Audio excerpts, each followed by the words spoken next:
Hello சித்தப்பா. சொல்றேன் அவனே.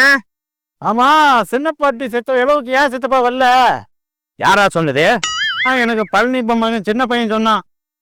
மவனே, தகவல் தெரிஞ்ச உடனே கிளவி சாவுக்கு புறட்டு போனடா.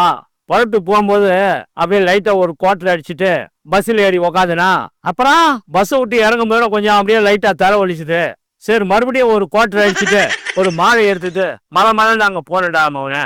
அங்க போய் பார்த்தா அப்புறம் ஆயா செத்து கறதுக்கு ஒரே கும்பல். பிக்காளி போயில மாலை என்ன பண்ண? போய் மாலையை போட்டு திரும்பி பாக்குறோம். ஆனா வேற ஒரு கிழவனுக்கு போட்டுட்டா அவனு. சித்தப்பா, நம்ம சின்ன பாட்டிக்கு மாலை வாங்கிட்டு போய் போடுறன்ட்டு யாரோ ஒரு கிழவனுக்கு போட்டு என்கிட்ட கதை விடுறியாடா குடியார பையல. மவனே, என்ன இருந்தாலும் நான் உனக்கு சித்தப்பேடா. நீங்களா என் சித்தப்பான்னு சொல்றதுக்கே எனக்கு வெக்கமா இருக்குதையா? ஏப்பா கொஞ்சம் இரியா. நான் முக்கியமா கிளவி சித்த விஷயமா பேசிட்டு இருக்கிறேன், இரியா. ஆமா மவனே, நீ ஏன்டா கிளவி செத்ததுக்கு வரல? ஆமா, நான் கிளவி சாவர்களுக்கு போகலன்னு இவனுக்கு யாரு சொல்றீப்பா? கோச்சிக்கா சித்தப்பா. ஏதா கோவிச்சுக்காதா?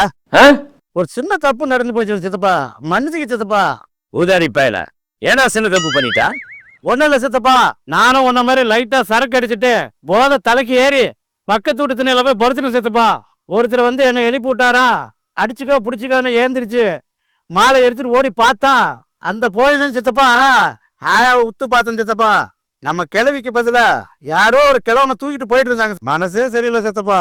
மறுபடியும் ஒரு குவார்டர் வாங்கி அடிச்சுட்டு ஊருக்கு வந்துட்டேன் சித்தப்பா. ஏன்னா குடியார பயல, ஒரு மாலை வாங்கி போட்டு மலான்னு வராம வாங்கிட்டு போன மாலை என்னடா போன? செத்து போனது என்ன சின்னாயாடா?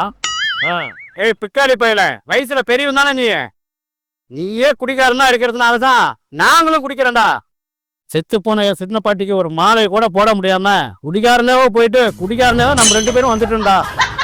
இதுல வேற நீ என்ன விசாரிக்கிற? என்னையா ரொம்ப நேரமா நின்றுகிட்டு இருக்கா? நானும் 10 வருஷமா பாக்குறேன், உங்க குடும்பமே இப்படித்தான் இருக்குது. குடியார குடும்பம்டா.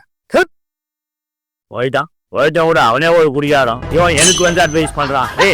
உன்னை பத்தி உங்க குடும்பத்தை பத்தி எனக்கு தெரியும்டா. போடா டே போடா.